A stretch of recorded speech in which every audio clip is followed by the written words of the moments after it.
Është një situatë jo e këndshme mes komunës së Prishtinës dhe kompanisë rajonale të mbeturinave pastrimi. Komuna e Prishtinës deri sot nuk ka paguar asnjë cent ndaj kësaj kompanie për shërbimet e mbeturinave, thot kompania rajonale Mbeturina Pastrimi. Borxhi që e ka komuna ndaj tyre thot se është mbi 2.7 milionë euro. Telasha me mbeturinat ka gjithandej në Kosovë. Kohët fundit qytetarët në Prishtinë kanë marrë fatura me shifra marramendse për disa muaj si pasojë mos këtij komunikimi ose këtij koordinimi mes kompanisë së pastrimit dhe komunës, edhe deri ta sqarojmë këtë situatë duhet të ketë kujdes edhe për mënyrën e pagesës. Telasha me mbeturinat ka edhe në Mitrovic, atje janë bërë disa përpjekje për mjedisin më të mirë, por investimet për menaxhimin e mbeturinave në qytet janë ende shumë të nevojshme. Ne kemi biseduar me Egzon Sadikun, drejtorin e mbrojtjes së mjedisit në komunën e Mitrovicës, dhe shohim se çfarë gjendje kanë ata. Gjendja me mjedis për momentin është mirë, normal ka hapësira për përmirësime si çdo kon, po prej që ka morën në mandatin si drejtori i mbrojtjes së mjedisit në komunën e Mitrovicës, thirrjen të cilën e kam bërë gjithmonë është vetëdijësimi në gjeneratat e reja, për shkak se gjeneratat e reja është e ardhmja e një shteti e një vendi. Çuçi zbërthen këtë vetëdijësimin në gjenerata të reja? A nuk kupton kjo edukimi në shkollë, në familje? Po, pikë së pari edukimi fillon në familje, po sigurisht në shkollë. Një gjë mirë pozitive e cila është për momentin është sepse në shkolla fillore po ka dhe lëndë mjedisore të cilat po janë një plus për institucion të komunës në përgjithësi. Çuçi keni zot Sadiko gjendjen e inkasimit që do të menaxhonte ndoshta më mirë ndërmarrja juaj? Inkasimi me ndryshim të rregullorës në komunën e Mitrovicës, e cila ka ndodhur në vitin 2022, ka kaluar në kompani, e cila për momentin ndikon është duke u sjellë te 80%, është një vetëdijësim mirë tek qytetarët. Po gjendja reale në qytet, a keni ankesa? Po, ankesat normal, ka se gjithmonë. Personalisht mendoj se gjendja në pjesë rurale është pak më pozitive se sa në pjesë urbane, po në përgjithësi ka përmirësime. A keni pamje që në qytete të tjera i shohim për shembull Prishtina është në gjendje shumë më të rënduar? Ne si komunë kemi planin e menaxhimit të mbeturinave dhe planin e veprimit midis, ku komuna, institucioni domethënë i komunës së Mitrovicës, me konkretisht drejtoria e mbrojtjes së mjedisit, bazohet në këtë plan.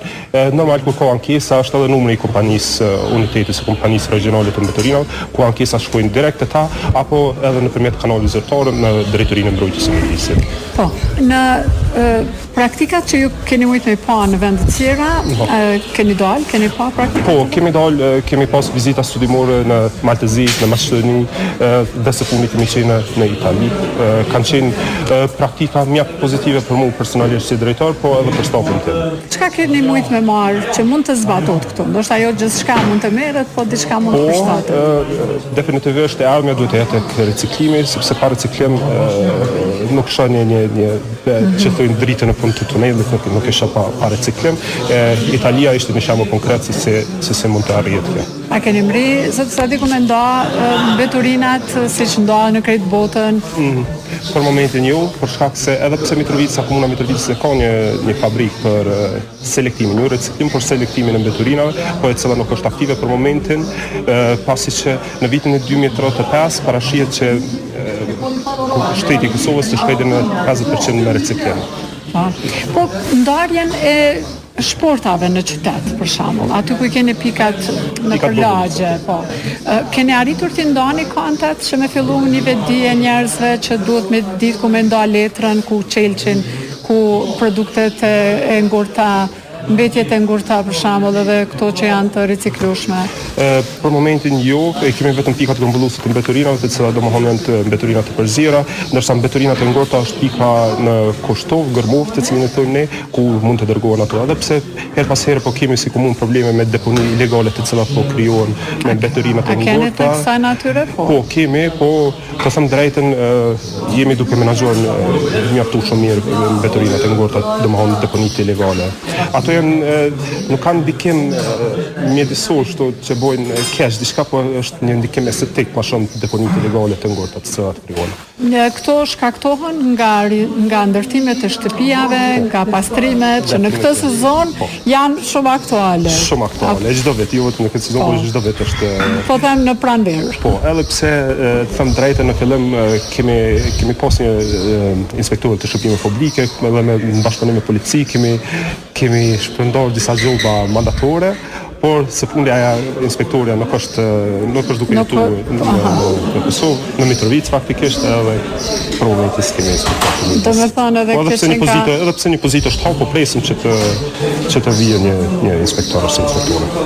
Arrini ju me inspektu vetë, me pa këto situata ku bëhen dame të tilla?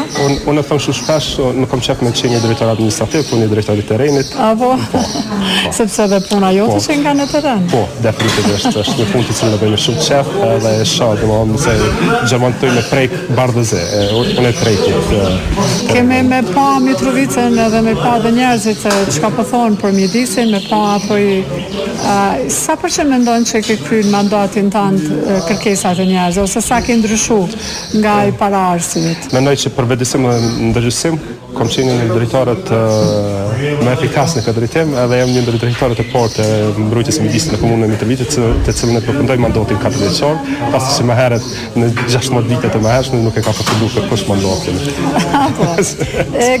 Po më vjen shumë mirë që këta, por duhet me pa tash sa vim Mitrovic me pa sigurisht ambient pak më ka hapësira për përgjegjësime dhe gjithmonë do të ketë hapësira për përgjegjësime, do të provoj të bëj më të mirën gjithmonë. Punë të bërë e shumë kënaqësi. Faleminderit.